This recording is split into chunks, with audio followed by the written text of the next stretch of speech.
Network broadcast. You can find us on Roku TV, Amazon Fire TV, Facebook, and of course YouTube. Get all your NFL news here first.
Here locally in the community, make sure y'all go check out Kneecap Body by Jameson Williams.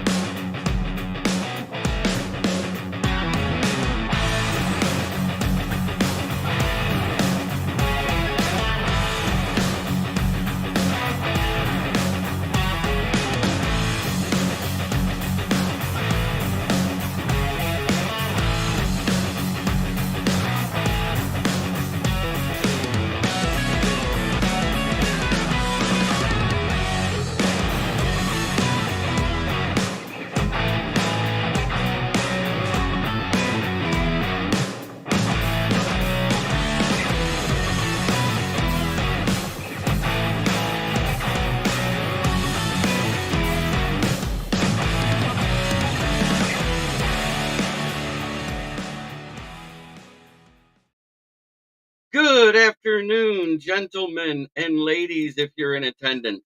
Because guess what? It is what it is. Good afternoon, Ricky Saccott. Good to see you. We've got Von Doom in the house. What's up? As things happen, scheduling errors happen, and you can't control when they happen when you're the middle guy. There was just too many chefs involved and not enough people cooking. Let's put it that way. So, the gentleman, that is who you think it is. That is the one, the only Dan Von Doom Leonard. What's up, Ricky? Oh, so today the Lions are meeting with Jake Bates formally. I hope he doesn't leave without a contract. What do you think about that, Von Doom? I think the first thing he should do is say, I want to know if I'm actually going to get to kick the ball, Dan. Exactly, he should say that. But at the same time, you like a guy that has a long of 61 in practice or a guy that has a long of 64 in game at Ford Field? You like the guy that's got the 64 in game. And yes, it'd be cool for the Lions fans to get him and the Lions team to get him. I'm not 100% sold that it's the right thing for him as a professional career. Because they don't kick it enough, is all I'm saying there.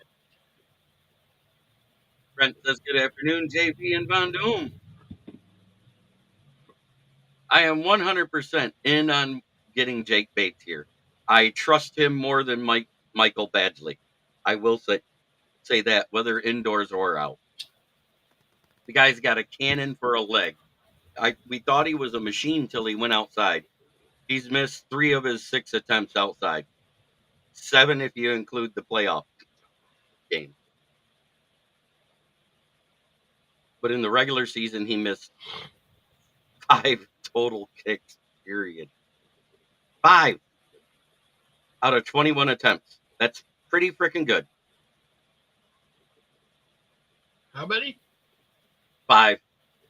Out of how many total attempts? 21. Remember, they play a shorter season. It's 8 games. Is that really that good, though, when you take out the percentage of it? Well, considering where he missed from, the chip shots, and they're looking at keeping James Turner as the place kicker guy, and I get that because he gets paid so little, it would be nothing against the cap. It wouldn't count towards that 51 man against the cap. So it'd just be an extra guy. But he might be the odd man out if we get Bates, because that means they could probably keep somebody like Ben Neiman on special teams for tackling. And just let Foxy kick it out the back of the end zone and say, screw it, start at 30.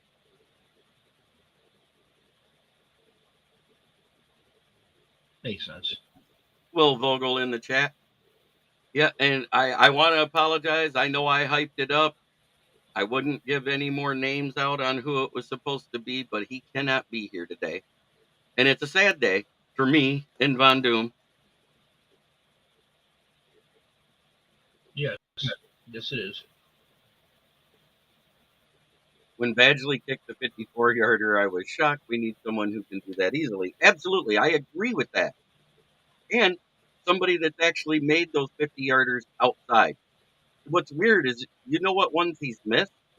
Here's the crazy thing. He made the long ones outside. He missed on those short suckers. So I think if we're within that under that 45-yard line, you'll see more go for it. I think we'll be kicking more longer if we have Jake Bates. That's just my opinion.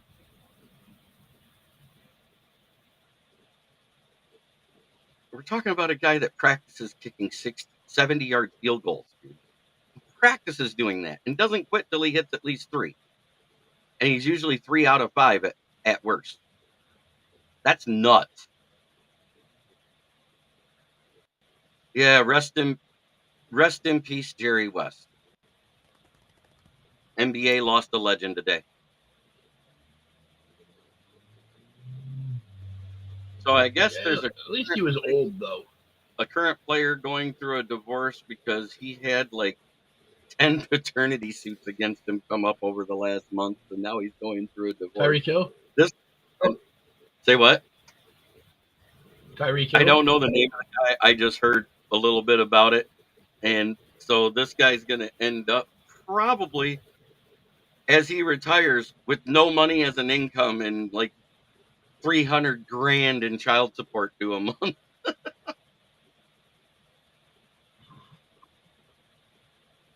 It's ridiculous. But the amounts they make people pay is ridiculous too. That percentage, because originally child support was set up to be a supplement to the mother's income. They still had to either find another mate to survive or find a job, correct? Yes.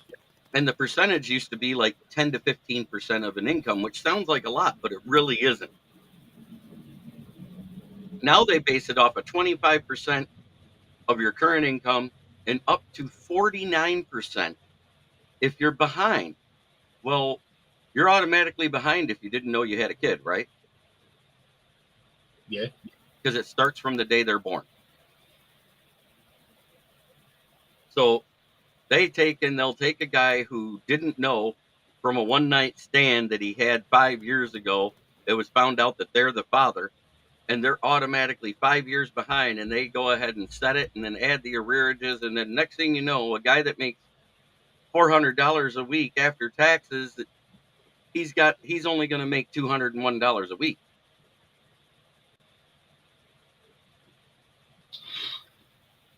That percentage is too high. F taxes. Yeah, and that's after taxes I'm talking. Oh, no, I was saying F taxes.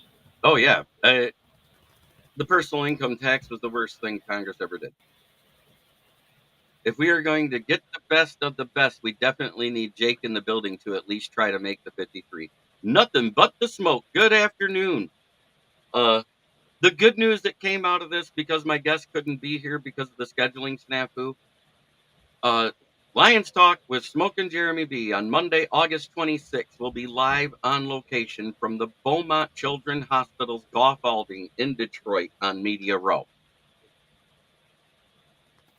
where there may be some big names there, sports, actors, and I'm not just talking football. I'm talking football, baseball, boxing, all of that. These guys will be there because remember, August 26th is the rest week during the cut week.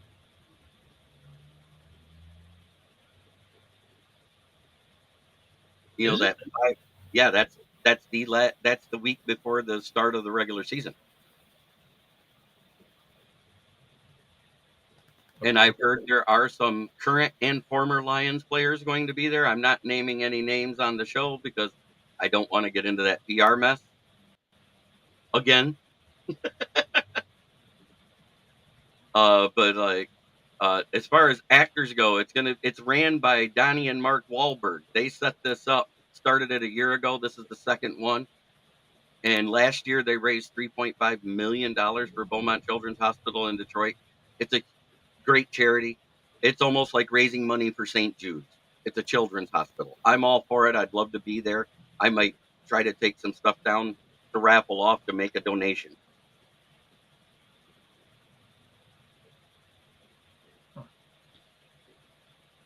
But you know what that means, Von Doom?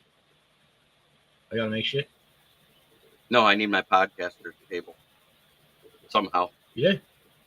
I need it. Hop in the car and drive out, buddy. Matt Henry says that's awesome. You know, and also I'm probably going to talk with the agent, Mike Dempsey, within the week and do an interview with him and talk about his accomplishments in acting and how he got into this. Yeah, I know you asked that, and I think it might be a safe bet. I mean,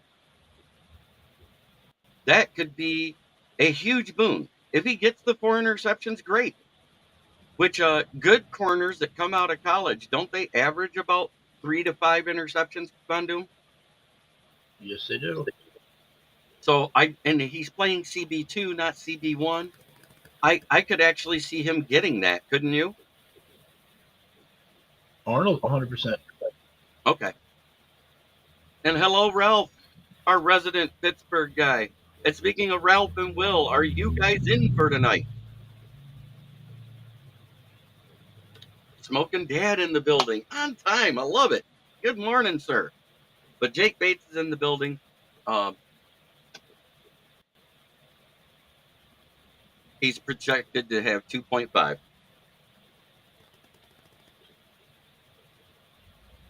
First off, let me make sure my volume's down so when I go look at YouTube to get the rest of my topics, because I did.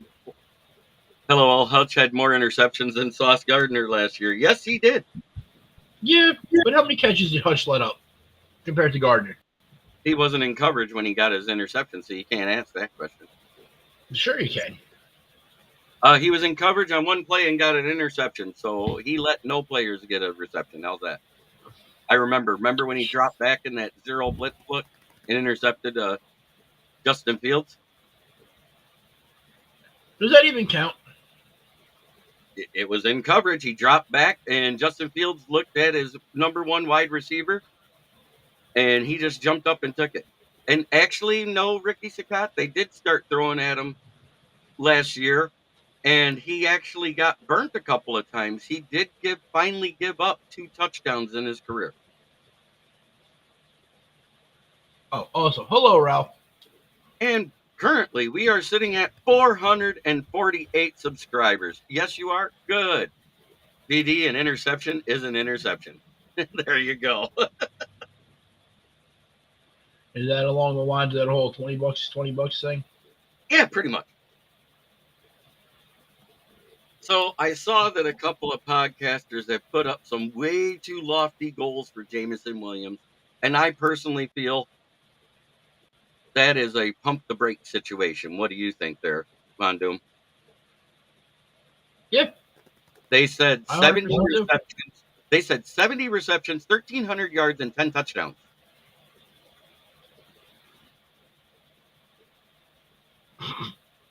I smoking crack because we haven't seen him get targeted enough to garner that type of production.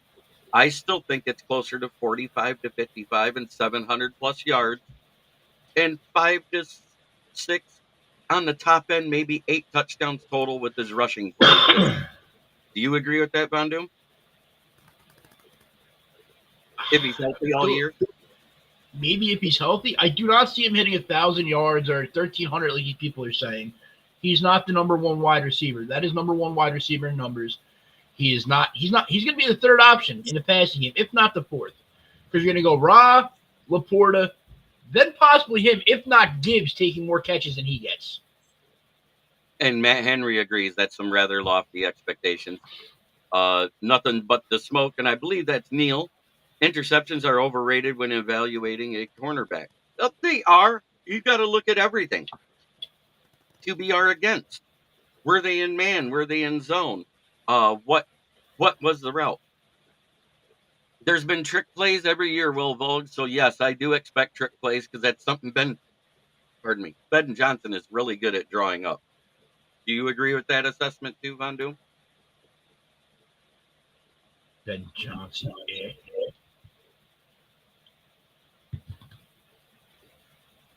Yes, I do, though.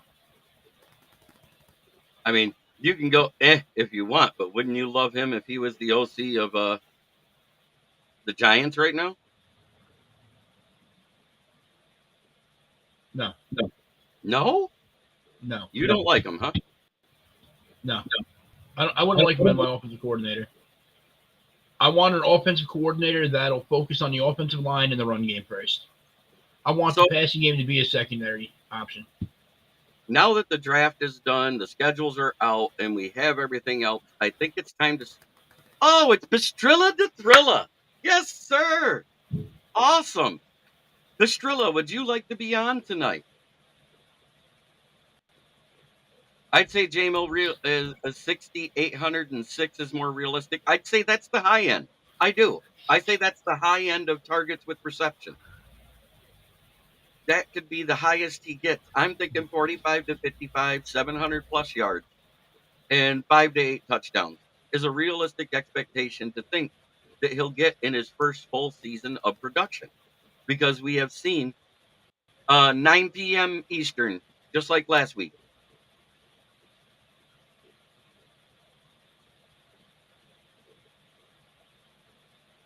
But I'm thinking tonight we need to start doing the AFC and NFC East reviews, sir. Are you down for that? Yeah, I guess I could do that. Okay.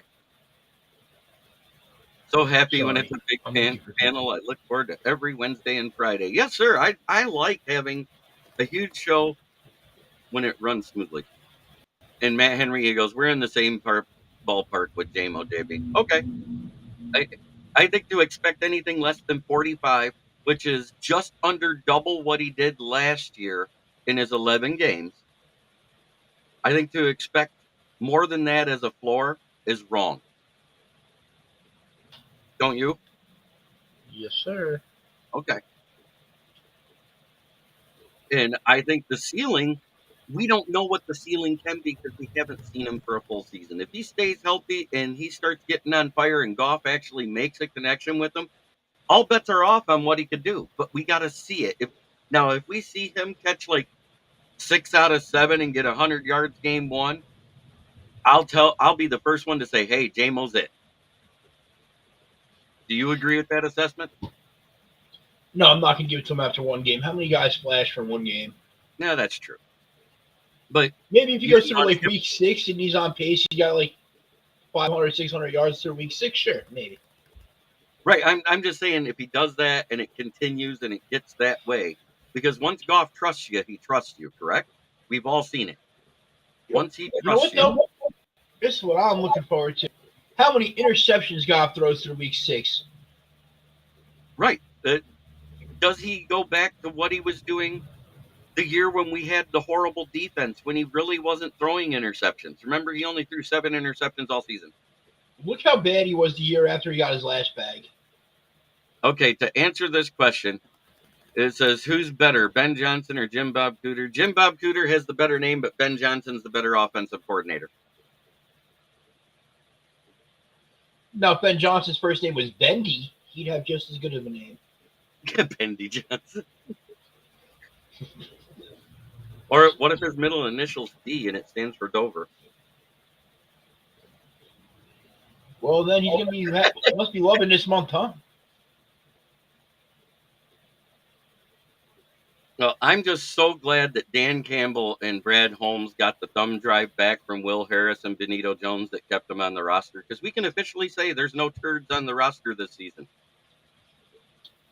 Because you can't call a rookie a turd because they're learning how to be in the NFL. Correct? Meh. I don't know about that. Some of them really suck. Well, so far we haven't heard much about truly sucking. We've heard raw. We've heard improving. For every guy that was drafted last year, including Martin, I have heard good things about Martin. Martin is actually taking the notes from Reader to heart and using them. Because remember, Reader's not at camp. Burrito Jones gets wrapped up like a hot tortilla when you say that. I laugh. Bend over, Johnson. Oh, damn, I knew somebody was going to put it in the chat. But, it's just like everybody's saying that Caleb Williams is going to throw for 4,000 yards with the Bears. You have to pump the brakes until you see it on the field. Now, if he gets to week 7 and he's at the degree of turdness is a different level this season. Yes, sir. I get it. With those guys off the roster, the turd level raised up. Now our turd levels are like guys that other teams that have struggling rosters might want. Do you agree with that assessment?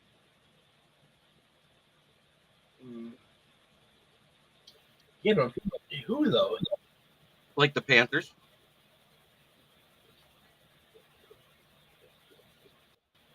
Orlando Escribano, I heard in camp, they're talking about VD Titties. He's famous now. Biggest rise to fame in Detroit since Sexy Red.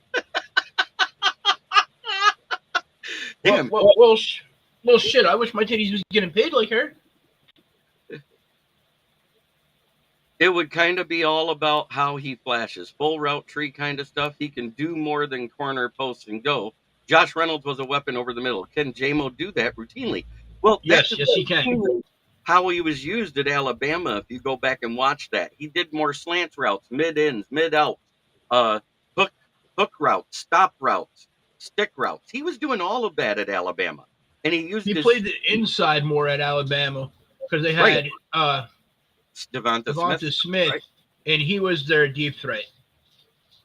Williams took over for that after Smith left, but he primarily made his freaking money there in the middle. Right. And then he also made his money on special teams.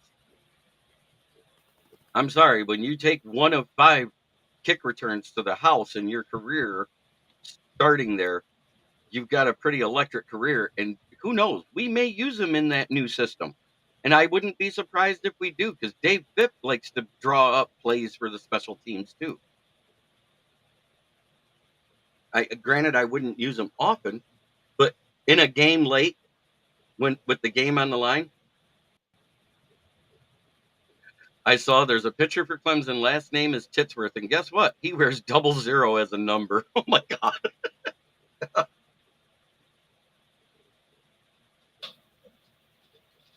And it's like the bee's nest I found on Halloween. It was boobies.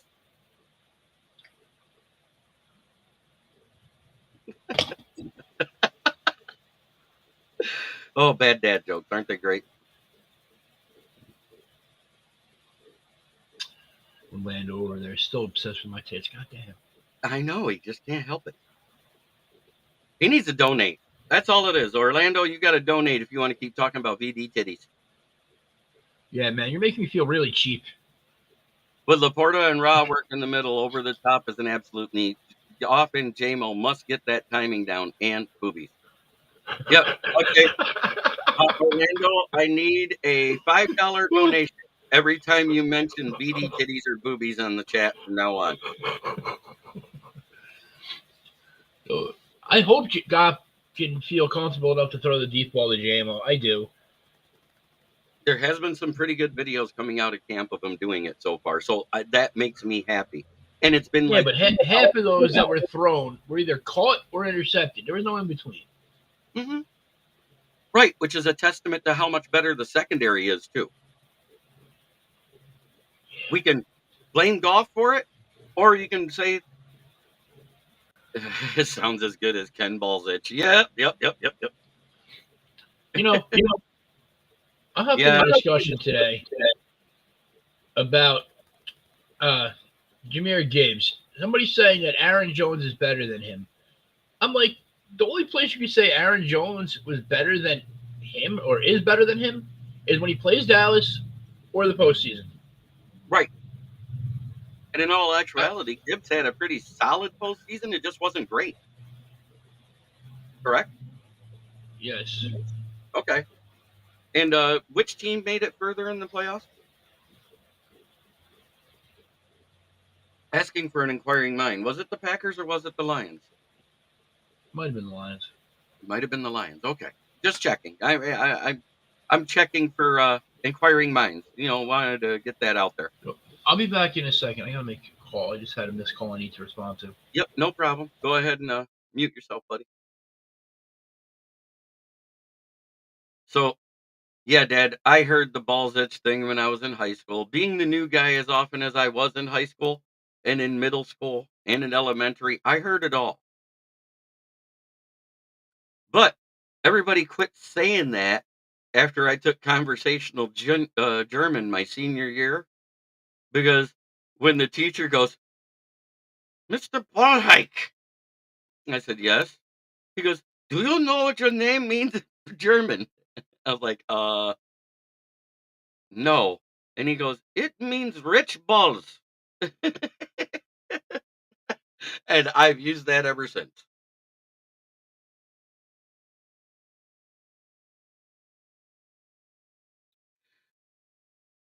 I was always Ricky Seascock instead of Ricky Sakat. The shit was so annoying. Yes, I get it. And by the way, a cock is a rooster, people, and a hen is a pullet.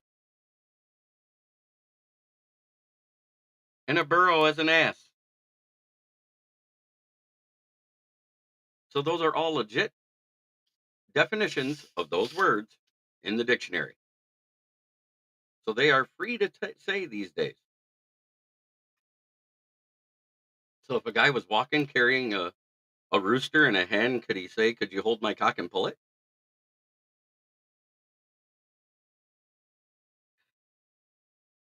It actually means Germany's riches. Well, the teacher told me it meant rich balls.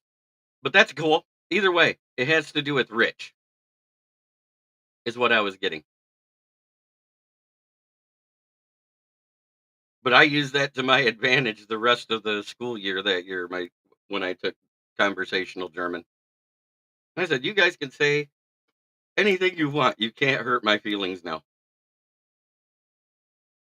And I am Butt-Chin Padawan.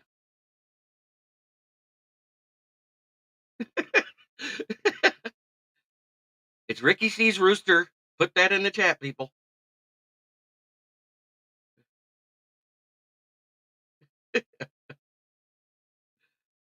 Oh, I just wanted to make a little joke because that's what we do. Bad dad jokes here.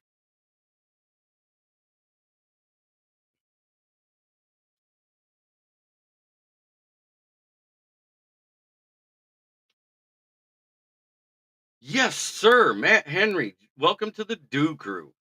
JB, we can agree to disagree on our teams, but we can definitely agree on a drink of choice, Mountain Dew. Yes, sir. Meh. Good company. Not a fan of the drink. I'm a fan of the drink, have been since it was. My last name is Bird in German. My middle name should be Gives You. Ricky C. Rooster. Orlando's on one today. He's picking on everybody.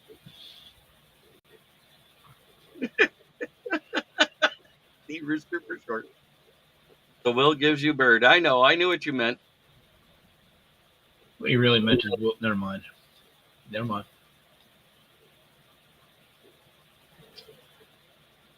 What if your middle name is Izza?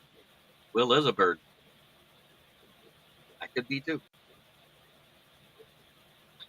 Well, if that's the case, his middle name's Izza, his last name should be Chickenhead. You're bad. Now Dan Leonard's on one. Woo. I've been being nice, man. I've been in a mood all morning. You know that. Yeah, Joker, you're here for the titties too. Nice seeing you.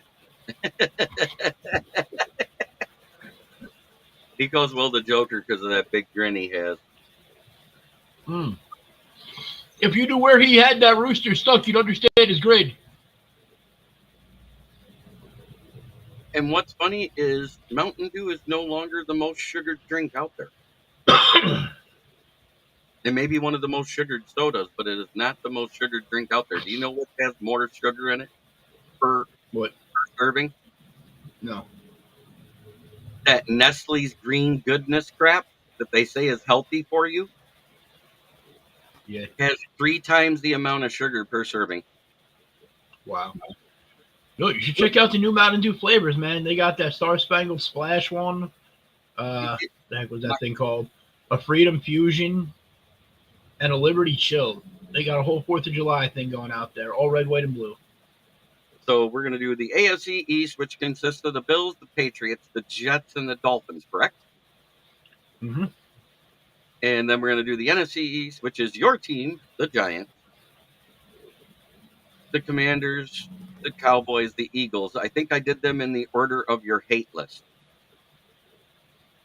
Ooh. Did I do that right? You hate Giants least and the Cowboys the most? Or are you more of a hate for the Eagles? I love the Giants. I don't mind the 49ers, not the 49ers, the Redskins.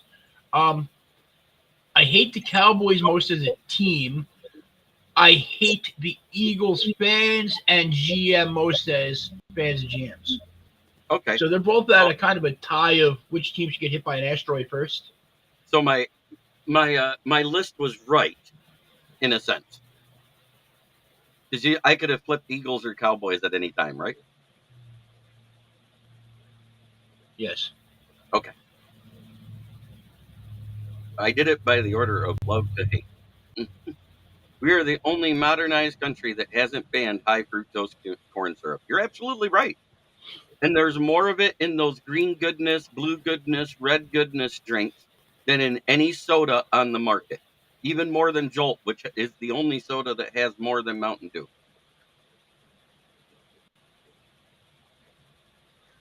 Do you remember Surge?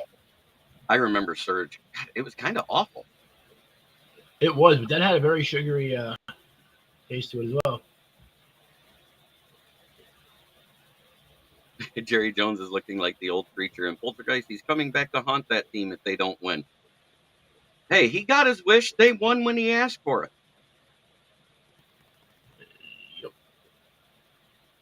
I don't think he really cares about winning. I think at this point he cares about money. And he's making a lot of it.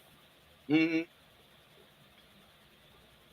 So the average NFL owner, when they own a franchise, when all's said and done, they have about $900 million in net profit after all the payouts go out and the NFL takes their share. What do 90% of the sole owners do? They reinvest 90% of that and pay taxes, of course. Just the worst top ever. But seriously, most of them reinvest 90% of it, whether it's in the team, into getting more sponsors, into advertising, into all of that stuff. They reinvest a lot of that money. But that means their bring home is about 90 to 100 million for a single owner. All these ones that have multiple owners split that money up.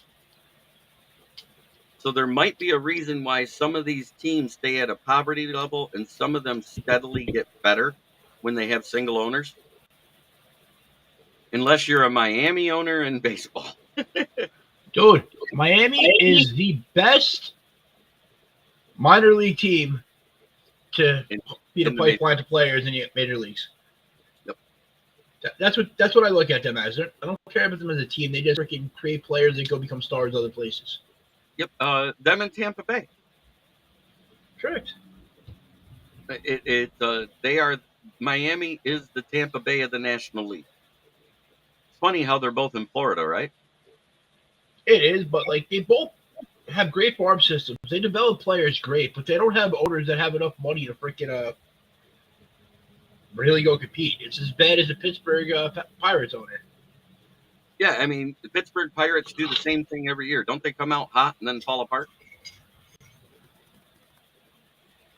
Pretty much, man. But like they spend what 40 to 50 million on a roster a year. How are you supposed to spend 40 to 50 and then compete with teams spending 200? You can't. I mean, the average is 200. Isn't that like the just before the salary, the luxury tax? Isn't it 200 is the average out there? 196 or something like that? I'm not 100% on that, so I don't want to say yes or no either way on it. Okay. Isn't the Jaguars looking to relocate out of Florida? No, they just signed a huge 20-year contract to get a new dome built there in Jacksonville. So they can't go anywhere for another 20 years. The owner wanted to go to London, but yeah, it wasn't really that feasible. Logistically, it's not feasible because that means you would have to do so many games away, then come back and do so many games at home. And the teams that have to travel there, they would need extra rest time. And the bye weeks don't allow for it the way it's set up. Nothing but the smoke. What's wrong with Dallas is the same thing that was wrong with the Lions, bad ownership. And I agree. It's an owner that refuses to relinquish his team control to an actual GM. I think that's what's wrong. Is he good at finding talent? Yes. But he's also very good at overpaying talent. Jack Cicerano would be smart. Man, probably ain't nobody want to go play in that cold. They have a dome there already. Yeah, but you got to think, you get American players to want to go play in Canada? No, just like they don't want to go play in London. Right. How about expansion? What you guys think? I think there's two places that are very viable right now because of population growth and popularity of the sport. St. Louis and Albuquerque. There is no team in New Mexico. I heard rumors of another team in Texas, though. Yeah, and I've heard that too, but I don't know if it would work out in Texas. There's already enough teams there to split that. Hockey and NBA do fine. I understand that, but Orlando, you're still talking about anybody with a felony can't get a passport. And in football, how many people have felonies on their arrest record? There's a lot, really. You don't hear about everything.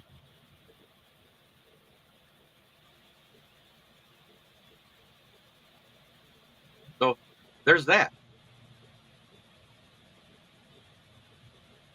But so far, OTAs, nothing new to report. Everybody says the same thing that they've been saying about what's going on. Excuse me.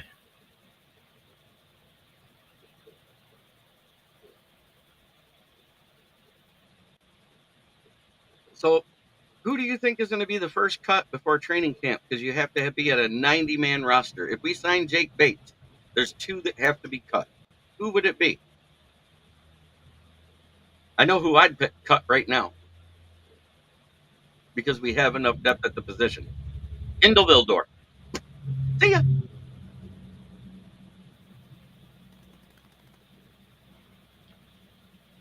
You hate Vildor so much. And then Badgley. If we got Jake Bates, buy Badgley. Do you disagree with that? No, I don't. Okay. Levi's actually been having a great camp. He's considered the second most improved player on the roster this year. He's finally fully healthy. He has no issues with his back and been performing well inside and out. So he's DT 3 or 4 right now on the depth chart and probably defensive end 7.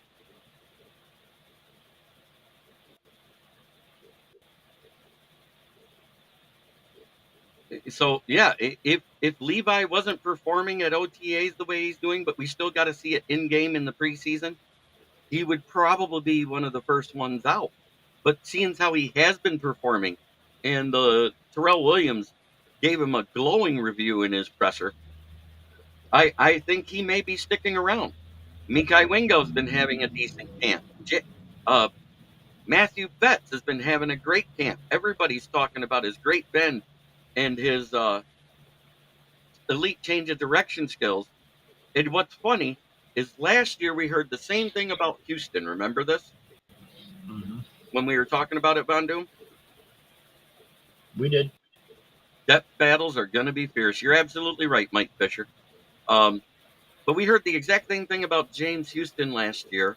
And then when the preseason came, he wasn't getting it done on the field. And he didn't make it as a starter, but he stayed as a rotational piece. But they put him at the Sam linebacker most of the time when he was played, and they made him do coverage rather than just be a pass rushing missile, which I think that was the huge mistake with James Houston, because he got a little bit dinged up when he covered Noah Fant and he went out of that series. You remember that? He kind of went down holding his ankle, and they brought him back to play special teams, and that's when he actually broke his ankle, was on special teams. And everybody forgets he was dinged up on the coverage play. Mm-hmm. And I think he shouldn't have came back on the field. I think it was a minor fracture that probably could have healed if he'd have kept weight off of it for a couple weeks. You know, one of those hairline fractures. And then when he twisted just right, snap, it was done.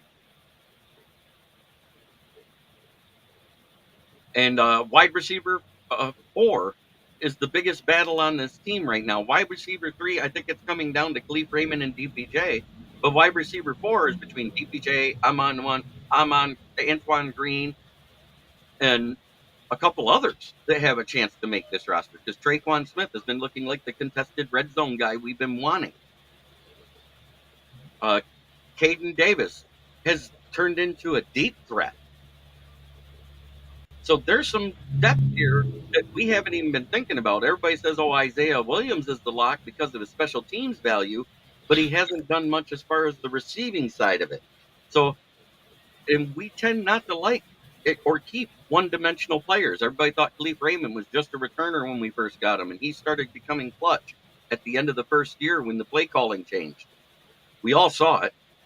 And then he actually was clutch the last 2 years. He was more clutch in 2022 than Josh Reynolds was.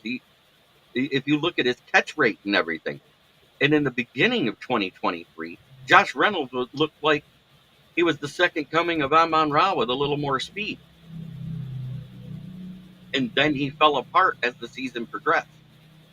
He went through like a 7-game stretch where he didn't have a drop, and every catch was a touchdown or a first down. He was Mr. Third Down until he couldn't catch a first down. Do you disagree with that statement? I do not. But I think Josh Reynolds wasn't re-signed mostly for his attitude when he took the podium. It was less about the reaction on the field, because when you're on the field, you can have two ways. You can either get upset or you can try to shrug it off, and I think that laughing was trying to shrug it off.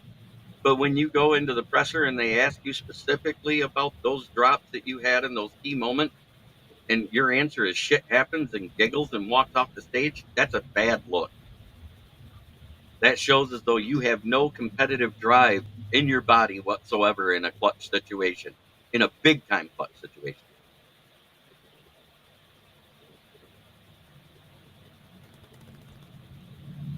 And you and I was on that train that he would not be resigned. Remember that, Von Doom? Yes, sir. I think we were a few of the podcasters that actually had that sentiment.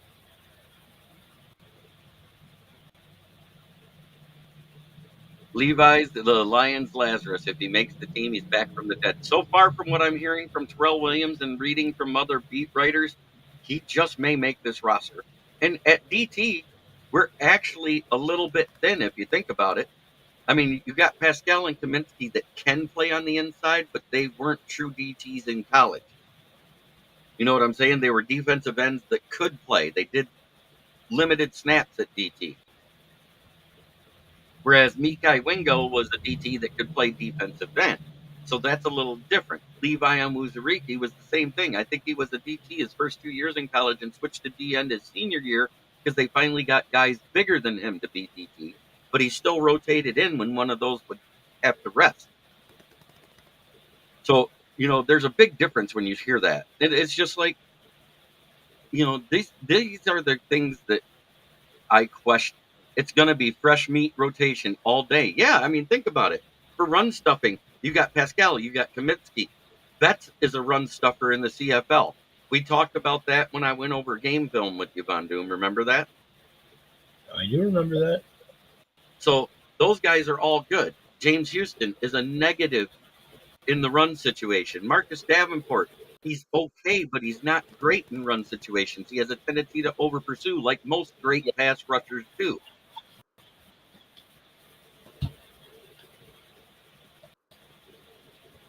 I think the starting position that is not settled, I think the DT nose tackle situation is settled. It's going to be Reeder and Aleem. And then the backups will be Martin and Levi and Wingo. In what order, I don't know yet. It really depends on how they perform throughout the preseason and the offseason. I think the starters are set, but the depth isn't at safety. I think the depth is going to end up Brendan Joseph and Ifeatu Melifonwu. I think Melifonwu is a lock to be the backup to Branch at strong safety. But Kirby Joseph is the lock to be the starter at free safety. And I think it's coming down to that Deron Gilbert, Brendan Joseph, and the other UDFA we had that was a safety. I can't think of his name right now. Estrella says Levi won't be on the team come regular season. From 0 to 10, where would you put Josh Pascal, JB? I'd say he's probably 4 or 5. -7. You say negatives. The secondary guys we added are excellent run stoppers, too. Good chance the Lions end up number 1 against the run. There's a chance. I want to see it. I want to see it on the field. I don't like putting that lofty. If we stay in the top 5 versus the run game and raise the passing defense to 15th in the league, that's Super Bowl quality defense right there. Do you disagree with that? I do not disagree with that, sir. Will we get there? I don't know. Because we haven't seen AD do it yet. Until we see that type of improvement, I can't say it's going to happen. It's what I expect, but I can't say it's going to happen. Can you hold the fort for a couple minutes, brother? Yeah, what's up? I got you. I'll use the restroom. Oh, well, have fun with that, man. You know how old people are, always using the bathroom. I think one day we're just going to have to invest in some Depends for that man. Hopefully he doesn't watch this later and give me shit about that. I'm just saying that we have to get to the top 15. Okay, let me ask you guys this. You have Branch, Kirby Joseph, Iffy. With what Iffy showed you last season towards the end at his pass rush ability, why would you not want to keep him on the field at all times in a Viper safety role? Let him come up to the box. Then you'll have like 3 legitimate rushers. You can have Hutch Rush, Betts or Houston, whichever one of them is the guy starting. And then if coming on the safety blitz. You're welcome, Will. I know I'm a jerk sometimes, but most of the time it's just, I like to joke around and say some stuff. How are the Giants doing so far? Man, my receivers are coming along great. Nabbers, Wandell Robinson, and Jalen Hyatt have all been showing out so far in practice. Theo Johnson looks like he's going to be our number 1 tight end. He catches everything. He needs to improve his blocking, but he's pretty good. Daniel Jones, literally while we're on the show here, I was just looking at some clips on Twitter, and his knee looks pretty healthy now. Running around, making cuts. Doesn't look like he lost any speed. So I'm kind of excited for that.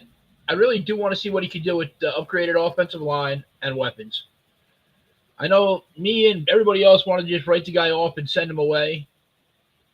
Yes, he's going to start over Bellinger, but I think you'll see a lot of 2 tight end packages. But I wanted to send Daniel Jones away and get somebody else in there just because I don't want to see the guy getting hurt all the time. Like, I've had a neck injury. He's had two. And I fear that one day he might not be able to walk or pick up his arms. So, yeah, that's where I'm on with that.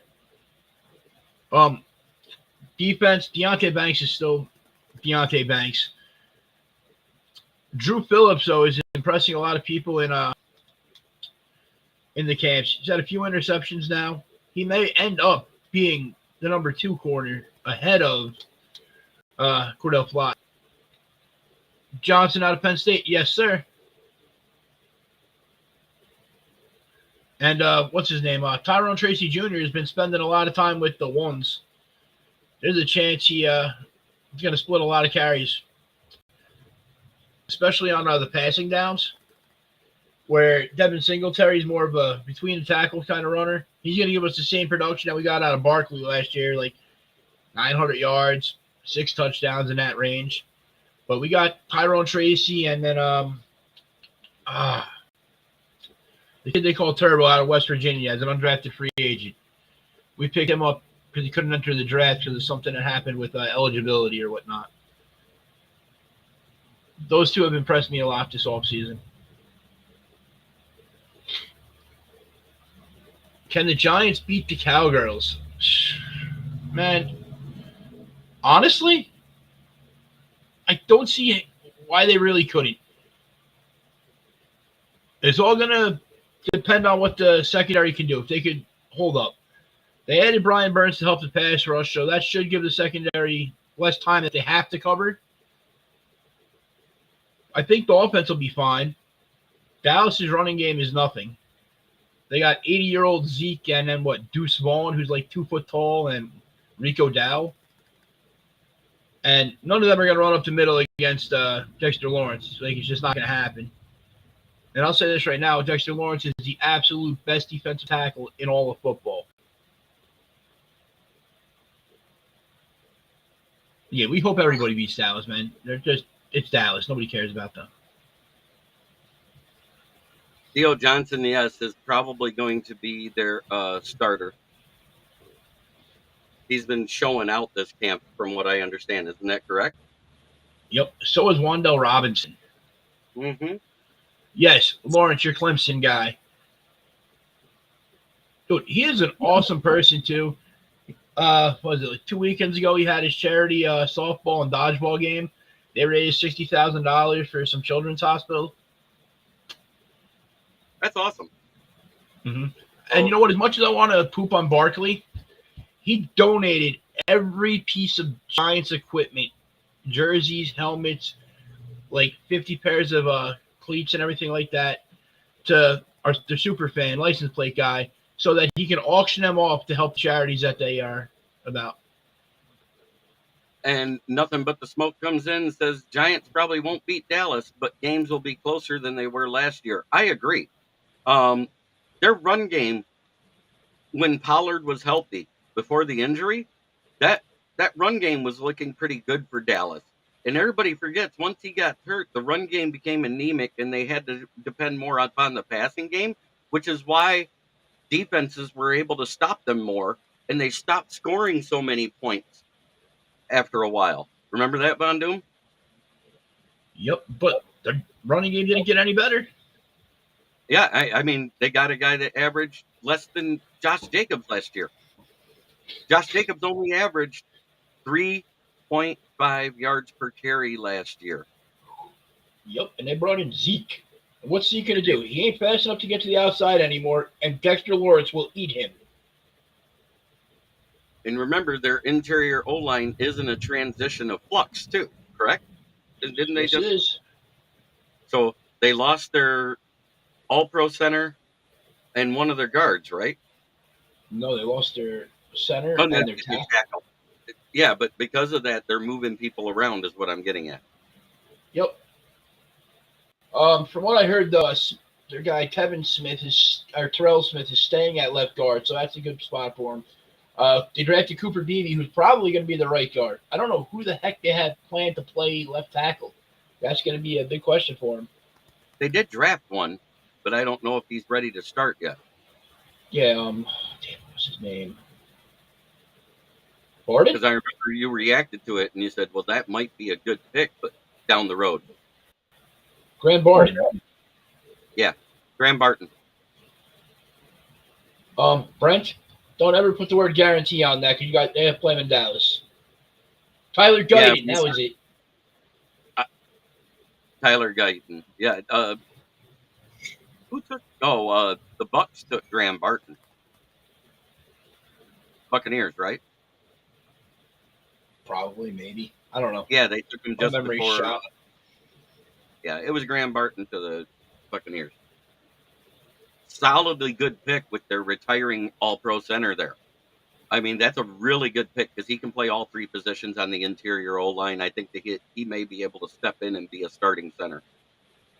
Yeah, PFF did shaft Kirby. That was a subject for 2 different discussions with me because he has almost the exact same stats as Kyle Hamilton and wasn't mentioned in the top 32, and everybody below Kyle Hamilton had less. Well, there goes Anthony Richardson's career. What happened? That man just said that the man said the NFL is easier than playing in college. Oh, he made the Justin Fields reference. Oh boy. Yep. When do we play them? The Lions? Isn't it I don't just remember. like I think it's like week 9 or 10. It's before Thanksgiving. Yeah. If I remember right. Well, let's bring it up. I forgot. I got the schedule right here. Oh, week 12, the week before Thanksgiving. He may not be healthy by then. I'm just saying, one of those defensive ends in the NFL is going to hear that and put a target on him. And they'll take the suspension or fine. Sheila needs to pay the refs more than Jerry does. Maybe, but you know what? It's in Jerry's world. Next year, in 2025, Dallas comes to Detroit. That's already been leaked.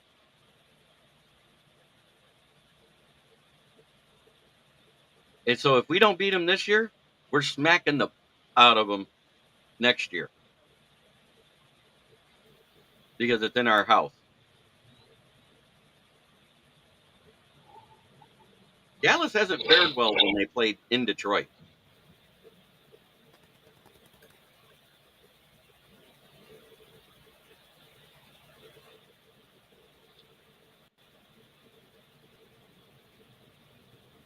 Richardson hasn't even played a whole season, and nor will he. Making statements like that. You know, what's the one weakness that they really didn't address a lot, the Colts, that we talked about, and they really needed it other than wide receiver, because they did take one to help bolster that room. What was the one thing we said they needed? Do you remember? I don't. Secondary. Yes. Their defensive line play is good. Their linebackers are okay. You know, they still got Shaq Leonard and the other 2 guys.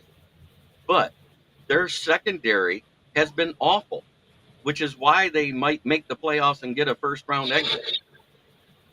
Yep, it is that time where we got to talk about it. And I didn't realize what time it is. Los Negron, the best window tinner in Saginaw, 989-443-9240. Schedule your appointment there, 409 Hamilton Street. Mention this ad, get a discount. Brandon's Tires, right there at the corner of South Grand Traverse and West Atherton Road. Used tires starting at $40. If you need new tires, please call 810-233-8230. As for George Red or myself, preferably myself anytime after 2 before 7, Tuesday through Saturday. We will get you a great price, beating almost everybody's thing. It has been a wonderful show talking with everybody. I just realized I am up against it. We can stay live. It just will go off on the Roku app. So if you guys still want to talk, we can talk for a few more minutes. You still want to talk, Von Doom? It's up to you, man. I don't care. I don't care either. We'll keep going. I'm not going to shut it down. I'll just do this till it hits 1. Sports Network broadcast. You can find us on Roku TV, Amazon Fire TV, Facebook, and of course YouTube. Get all your And that's done. 1 o'clock. So You gotta get that thing on a timer. Yeah, I should set myself a silent timer that vibrates on the phone is what I need to do. I just happened to look up when he said that. I was like, oh, but the bathroom break threw me off. I lost time. So what do you guys want to talk about? Let her rip. Let us go. I got about 10 more minutes to talk if we want. It'll be like the old days where we just go an hour and 10 and then I go to work. But I have higher expectations than Leonard does for his Giants. He doesn't want them to win that many because he wants them to be in the Shador Sanders, Quinn Ewers area of picking a QB, correct? Yes, I want to be able to have that Get one of them. replacement in case Jones gets hurt. Get one of them. You want to get one of them, correct? Yeah. Unless Jones comes out and has the most phenomenal season ever and can prove that he's next healthy. Yeah, and he needs a healthy season in order to stay on the roster next year. And a decent season. It doesn't have to be great. He just has to manage the game better. Would you agree with that? To an extent. I think he needs to have a great season to justify the contract we gave him. Because the year he played, well, not last year, the year before, he did manage the team good. He didn't have the turnovers that were causing him all the issues. We made the playoffs, one playoff game. I mean, he did a good job managing the game that year is what I was getting at. He needs to get back to that style of play. He did a better job managing the game that year. And with better weapons, he should be able to. Grandizer, I go weekly. It's noon to 1 every day. I do that. It's 3 times a week at night. Do I run out of stuff to talk about? Yes, and that's when I come up with the Ask the Host segment or have an Ask the Host day because you know what? Sometimes there's just no news to report. Does it make it hard on you as a broadcaster? Yes. Is it hard? Not as hard as everybody thinks because I have great fans that ask intellectual questions 99% of the time. Do you agree with that, Von Doom? I do agree with that, sir. I mean, every once in a while we have that doofus that comes in and calls us some stuff, but oh yeah, we got doofuses that says the same old Lions, all that good stuff. But Grandizer, I appreciate your support and coming in and talking to me. But we will be live tonight at 9 p.m. with our AFC and NFC East reviews, and we're going to do them in that order. We're going to start talking about the AFC East, and we'll talk about the NFC East. So, Leonard, in your multitude of fans that you've talked to, try to get us a couple of NFC East guys, and I'll work on the AFC East guys because I know more of them. Okay. But it has been a wonderful day, gentlemen. Try every day to be a better person than you were the day before. It's the only way to make the world a better place. It starts right here. Much love to everybody. But I got to get ready for work. Leonard needs to have a little rest before we go live at 9 p.m. so he can be functional. Yes. You know, after all, he may only be in his, 30s, late 30s, early 40s? Late 30s. Late 30s? But his physically working body is 83. Because he wears that bitch out.